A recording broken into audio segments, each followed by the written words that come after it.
Now, 95.9 FM WATD presents Friends with Benefits, exploring relationships, social issues, and life stories. Be a part of the show at 781-837-4900. Friends with Benefits with your host, Brian Stratton.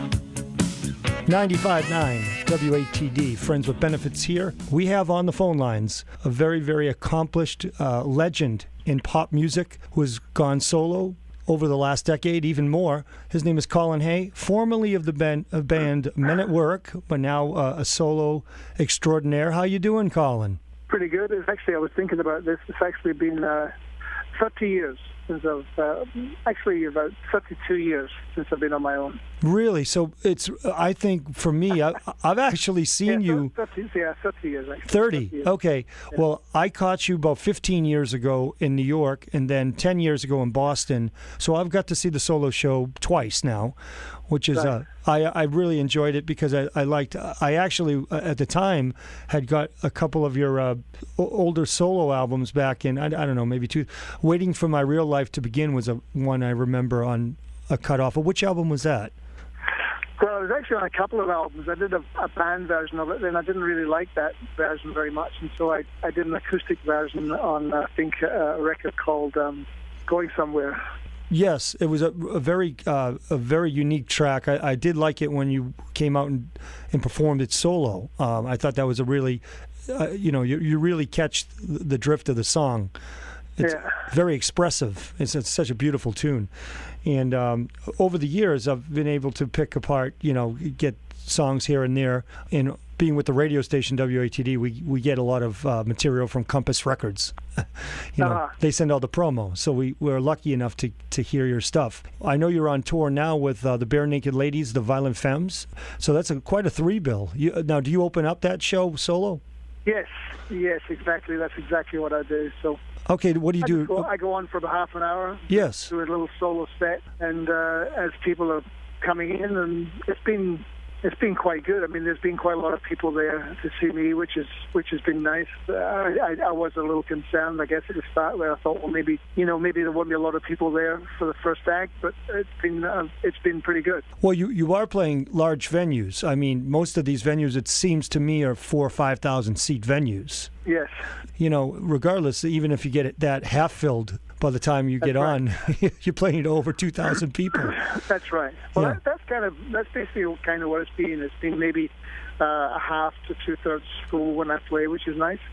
Well, it's an important vehicle at this point of your career because it's like, where do you go as a solo artist now? I mean, you do have a brand name, there's no question, and you have quite an advantage in that aspect because you have a lifelong audience. It's interesting you say that, but it's actually when I first went out on the road by myself after Men at Work broke up, there was very little cross-pollination, if you like, of brand names, if you like. If it wasn't called Men at Work, then I was playing to hardly anybody for quite a long time, actually. Quite a few years I was playing to very, very small audiences because there was very little name recognition, and it's taken me a long time for just people to, it's still a relative secret, my name, but my audience has grown over the last couple of decades, so I'm grateful for that. You were one of the great voices of the 1980s with the band Men at Work, of course. As your vocal range was showcased on a lot of these tunes, where you hit these high notes that seem humanly impossible to most male vocalists. So that's always nice to hear. I'm sure. Yeah, so I've got that going for me. But do you still have it going for you? That's the question. In 2015, is that high note elusive, or can you still get to it? Oh yeah, no problem there. Isn't that beautiful? Yeah. Because now, so you don't tune down your songs from, like when you perform. Say you're doing your solo set, you must do a couple of Men at Work tunes, I assume. Yes. Now, do you tune down a half step, a whole step, or are you still on the original key? No, I'm in the original keys. Wow. I take down. Sometimes I take down sometimes I take down under a tone, but not because of the pitch. It's because I just like the way it sounds in A minor with the open strings as opposed to B minor. But sometimes I put a capo on and still do it in B minor, but with a capo on. But for the most part, yeah, all the songs are in their original keys. It's funny because when I play Down Under on my own, I do that in A minor myself. So I think that's a nice. Yeah. I like the open strings. Yeah, exactly. You know, it gives it a little nice round sound. But now we're kind of moving forward here. In the last, have you been involved with any television or movie music with some of your solo material? Not really, no. I mean, sometimes people license my songs. Yes. But that's, it's not like they contact me specifically for, to write for television and film. That's what I meant. They just happen to like my songs, and so they license them. I mean, I think that Modern Family came along. They wanted something from me, and fortunately I had something in my, that I'd been working on that they liked. So that was fortunate. But yeah, sometimes people license my songs for television, which is nice because it's a great way to get your music exposed. That's the trickiest thing these days is to just make people aware of what you're doing. And the internet, of course, is important, and trying to find your audience. And still, one of the best ways to do it is to go out on the road and take the music to the people, so to speak. Well, it's amazing because you were such a big time player in the '80s, and obviously, when you were with a major record label, would do all the work at that point. And of course, you needed to tour, but that's when the age of MTV and the videos. That's really. Well, I wouldn't really say that's when the record companies did all the work. I never really saw much evidence of that.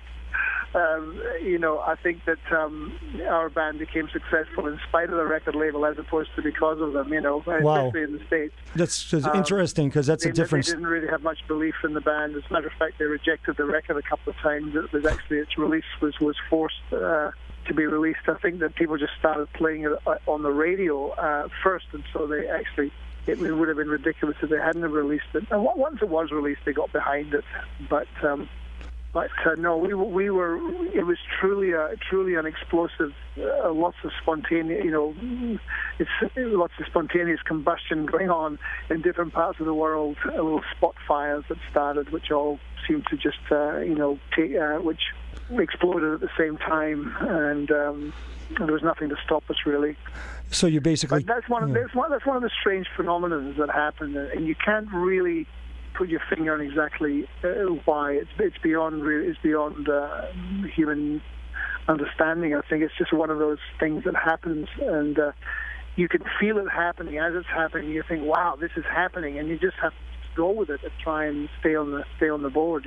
Sure. No, we're speaking with Colin Hay, who is the founding member of the band Men at Work, the great 80s band, and now with a successful solo career. So on this last album, where was this recorded? Do you have a home studio, and did you record there? Yeah, I have a studio in my basement there in California, and that's where I make my records. And I mean, it also comes from, I think, circumstances mainly. Is really the reason why you do most things as opposed to design.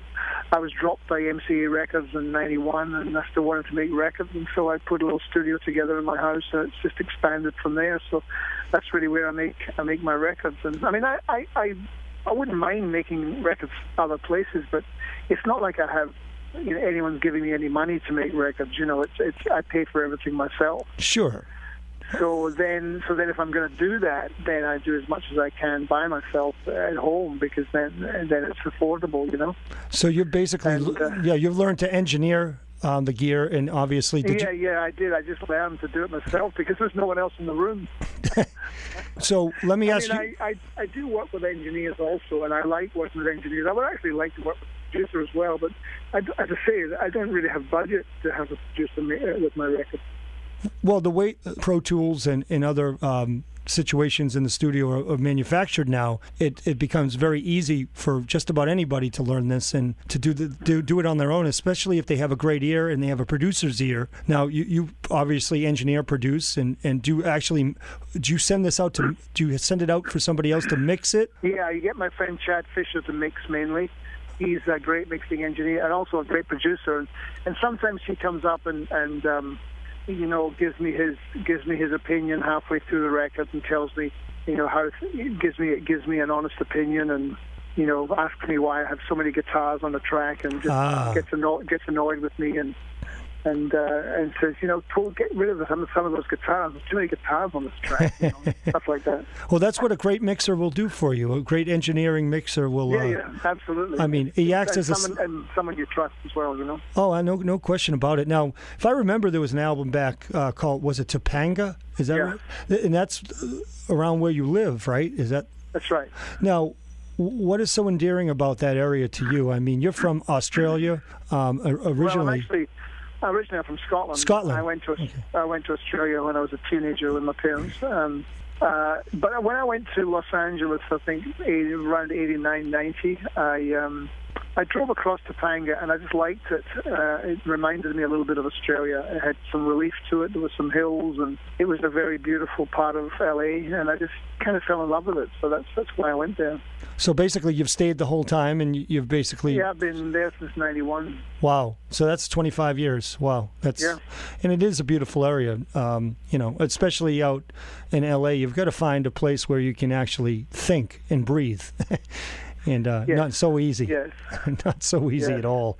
Now, it's a strange place, Los Angeles, too, because when you first go there, you think it's difficult to make sense of it. But after you've been there for a little while, it makes perfect sense, and you can't leave it.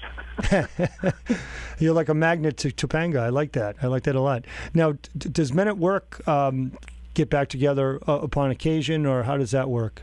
No, of course not, because Gregory, my dear friend, died 3 years ago.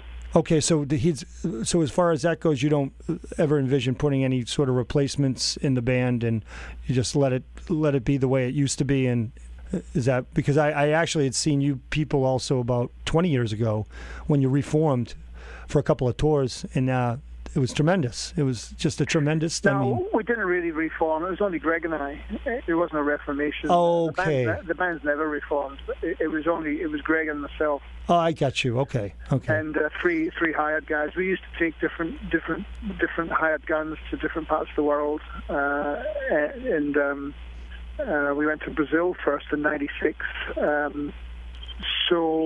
Yeah, the drummer and the bass player, Jerry and John, back in '83, they were sacked from the band, which is, looking back on it, was an unfortunate thing, and probably, having time again, probably would have done things differently. It wasn't a particularly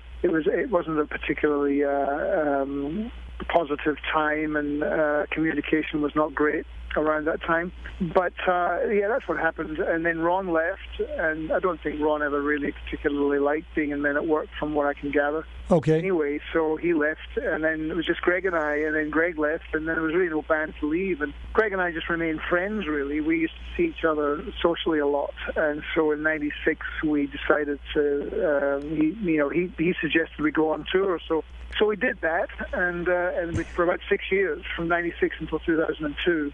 And then I just didn't want to do it anymore. Really, I just got kind of boring for me, to be honest.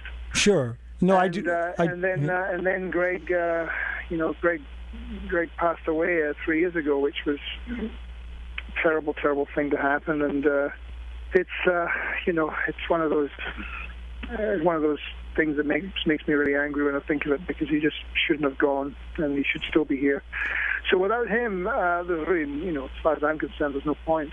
Yes, it's okay. So basically, in the '90s, late '90s, Men at Work was just playing like their catalog of music.